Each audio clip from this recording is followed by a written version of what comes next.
Hello everyone, it's Mike the Circle. Welcome back. I hope you guys enjoyed my video on the Meng Jeep. I really cannot emphasize just how tough that was.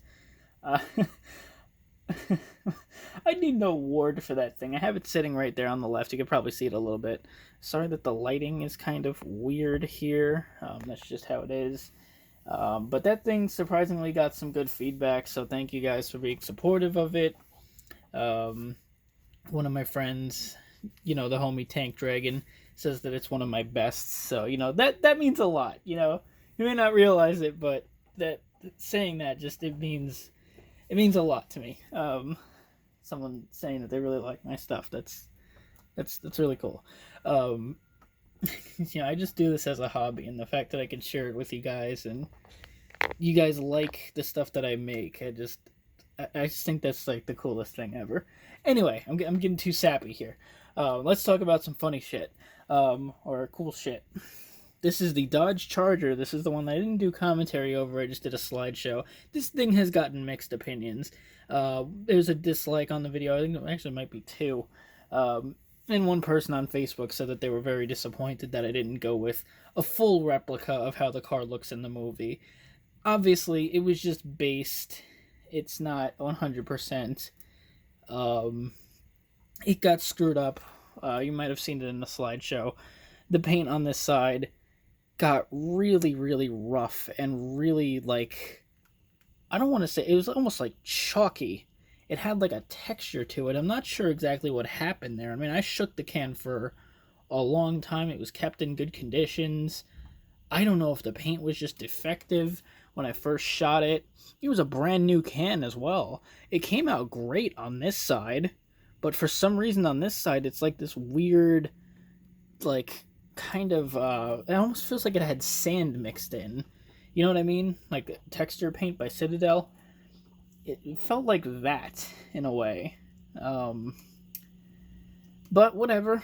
The car in real life has a weird looking paint job as well. It almost looks hand painted, like if it was done with big brushes. If you've ever seen the behind the scenes photos of it, the black paint on it is just weird. They refer to it as the car was covered in pitch black. I'm looking at the wiki now. I don't know what the fuck that is, but okay. Mine does not have the big machine gun thing, does not have the correct caltrops, nor the correct engine modification, but I just decided to have a little bit of fun and just say, yeah, it's just going to be loosely based on it. The car was painted black. The whole thing's covered in a white pastel to give the dusty look that the car has. A lot of people think that this car is gray in Mad Max Fury Road.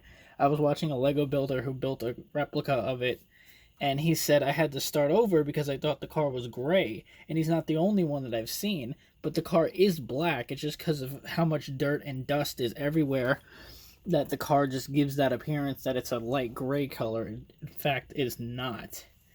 And that's what I tried to replicate with that. I used a bunch of white and grays, same thing I used on my Jeep over there, and a few other builds. And I think it came out pretty good. I had that double supercharger. I think that's from a Studebaker kit or something, by MPC. I've had that sitting in my parts bucket for so long, and I figured I'd just use it for something crazy, and this charger seemed like the good one for that. One thing I didn't touch on, I think, is the exhausts. That's all painted with just browns. There are different colors in here. It doesn't look like it on camera. I painted it with that base primer brown. Then I went in with a darker brown in some areas to make it look darker in some spots. It's hard to see, and I also used a black wash over the whole thing. So it didn't look all one, like one single color, but I guess it doesn't really show up once you put the wash over it and everything. So that's a hell of a thing. Let's get that out of the way. Next car we're going to be talking about is the GCPD cop car. This is another one that I finished up and I took some pictures of, but never talked about it in a video. I apologize if there's any background noise. There's this dump truck outside, not dump truck, garbage truck outside, and it is super loud. Let's move on to the GCPD car. This is a diecast Ford Interceptor, not the Taurus, because apparently the Taurus is the name for the civilian version. This one is strictly the police version, which is just called a police Interceptor. Which is weird. Like, I thought that it was a Taurus, but I've heard people say, no, that's incorrect. You don't call the police version a Ford Taurus. But then I've heard people say they refer to it as a Taurus police car. So, I don't fucking know. I'm just going to call it a police Interceptor. One thing I think that's really cool, and a lot of people might not pick up on this is a really cool car in real life, and a lot of people will just kind of excuse it and just be like, it's just a police car, whatever. But it's actually really, really cool. I like that the civilian version and the police version, from what I can tell, have different grills and stuff like that. There's a lot of little subtle things here that the police version has, and the civilian one, the regular one that you can get by Ford, doesn't have. I think that's really, really cool. Definitely recommend looking up this car because it's pretty dope. I actually really like these. I was debating on doing a Charger, but there is already a GCPD Dodge Charger, and it looks much different. It's silver. It's from a TV show, I believe. I'm not 100% sure what it is, but it's some sort of DC-based TV show, so whatever. What I used was the decals from the Joker Goon car that recently got re-released. You could also do the GCPD Dodge Monaco. I put the I Heart Gotham City because I have those, and I'm like, when am I ever going to use those? I have the Gotham City Police, or Gotham City plates on it. 1989, a little bit of reference to Batman 89. I don't know if I think I probably have. Someone fucking went off on me in the comments section of my 89 Batmobile, the one that I built. It's like, there's nothing wrong with Batman 1989. You stupid kids, you're so used to your big budget Batman movies. First of all, I believe Batman 1989 was the biggest budget film at the time. So it's a huge fucking budget movie. Number two, I love pointing out the flaws in movies. No movie is ever perfect. I love poking fun at movies and stuff like that. Like, I love Mad Max. I love everything like that. I love movies, and I love pointing out the flaws in them, how some things don't make sense. It's just so much fun. I love that kind of shit. That was in no way to say that Batman 89 is a bad film and don't go watch it. I never said that. I'm sorry to go off like that, but I'm just saying, I fucking love that movie. Like, come on. Anyway, let's move on to our next diecast. Up next is the M2 Machines 1970 Dodge Challenger. This is fairly recent. You could probably still buy these really, really easily. I got mine for $25. And for $25, you get a pretty good deal. You get this nice display stand with it, and the diecast itself is actually really, really nice. I was not expecting the trunk to be openable, but it does open. I did have some issues with this diecast, and I'll touch on those when I get to it. But as you can see, it's a plain white Challenger, and you know what that means. It's Ethan's car from Resident Evil 7. Well, yeah. But we all know what we're thinking here. Vanishing Point, yeah. Or Death Proof, but Vanishing Point. Obviously that car was a 426 car, if I'm not mistaken. I believe that was a Hemi car, not a 440 car. But this one I had so much fun with. Just, it's a diecast, and doing a custom diecast is pretty fun. Let's go ahead and bring that little turn to... Oh, I just knocked my mouse thing over. I'm so sorry. It's pretty fun. We're going to go ahead and just put it up on this, turn this on, and just show you the muddied up Challenger. See, there was problems with the paint here and there. The paint looked like it was bumpy in some areas, and it wasn't 100%. It's still a very pretty diecast. I'll give it that. It is really, really nice. I mean, again, for the price, it's fairly cheap. And it's actually really, really nice. I did not expect there to be a full engine in this thing. I do need to, this isn't finished, by the way. I need to, I need to go in and put a wash over the engine. It's way too bright, has no shadowing whatsoever. It just looks really shitty. But it's actually pretty cool. Like, I mean, I say that it's shitty, but it's actually a full engine. Like, I was not expecting that. Usually it's just like a piece of plastic under there. That's pretty cool. I really like that. That's a nice little detail about this car. But I have been really loving it. One thing I did have to do, and I should have mentioned this, the hood wouldn't close all the way. And what I noticed was there was a little piece here that I chopped off. It was a piece of the chrome that I guess had like like flash on it or something. But once I clipped that off, hood closed without a problem. There are some little things that I do notice that aren't good about the car, which is that the A-pillar there appears to be dented. See? That one's perfect. This one, yeah, not so good. But overall, I mean, I'm bashing on this diecast, but it's a really, really nice one. I really, really recommend it, especially for, you know, how much it was and everything. You could definitely improve this. It's a really, really nice car. Even the doors open differently. They're not hinged in a traditional way with most diecasts. They're hinged like that. And there's not much of a... It looks more natural, basically. I really dig that. It's really cool. I actually really recommend it.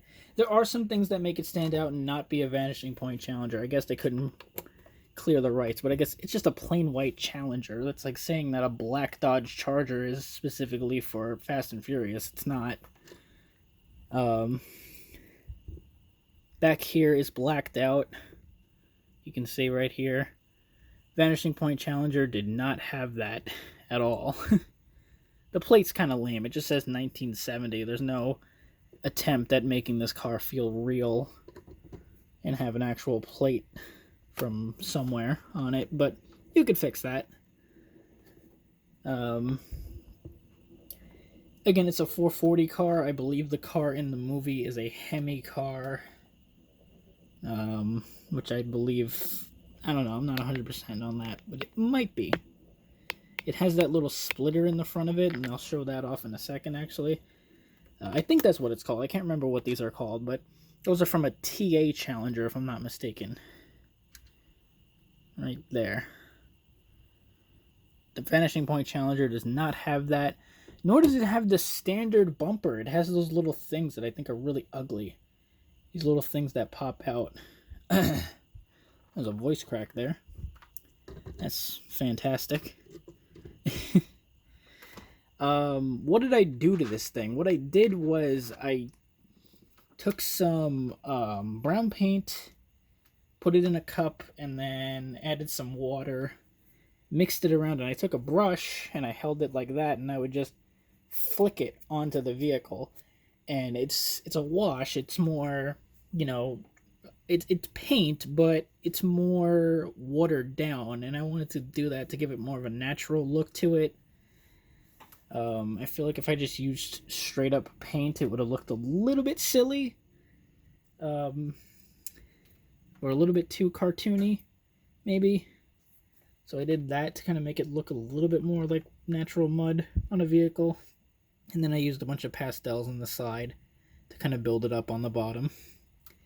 And I did the same with the bottom of the car. I just flicked a bunch on there. So overall, I'm pretty happy with this thing. I think it's really cool.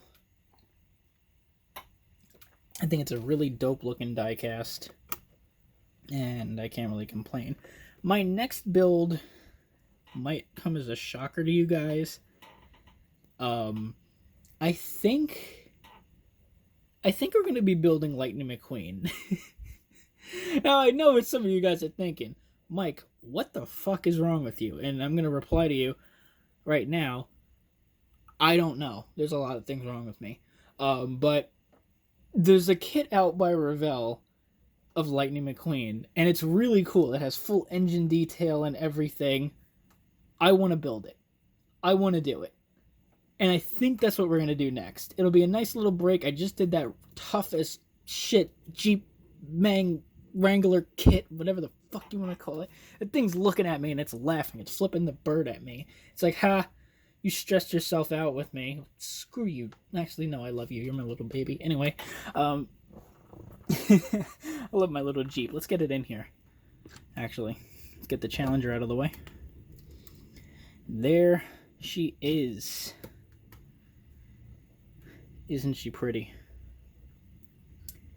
I love my little Wrangler. I was actually reading up on a story of, it's a Jeep called the Stomper, or just Stomper. It's a Jeep Wrangler. It's a JK, much like this one, but it's orange. It's a Jeep that was used after a tornado hit, and it went around rescuing people. And the thing is torn up. The thing is really, it's got a smashed windshield. Like the fender flares are all ripped out of it. The thing is just really screwed up. But it's a little badass. You know? Helped save people after that. I mean, that's awesome. Jeeps are always heroes, man. They're always badass. Love them or hate them, they're always such a little badass machine. I gotta give credit to Jeeps there. They're always, I guess they're always heroic. I've never seen a Jeep in a bad way, I guess. Never in like a movie or anything. Or, oh, actually, no, now that I think about it, there were Nazi captured Jeeps in World War II.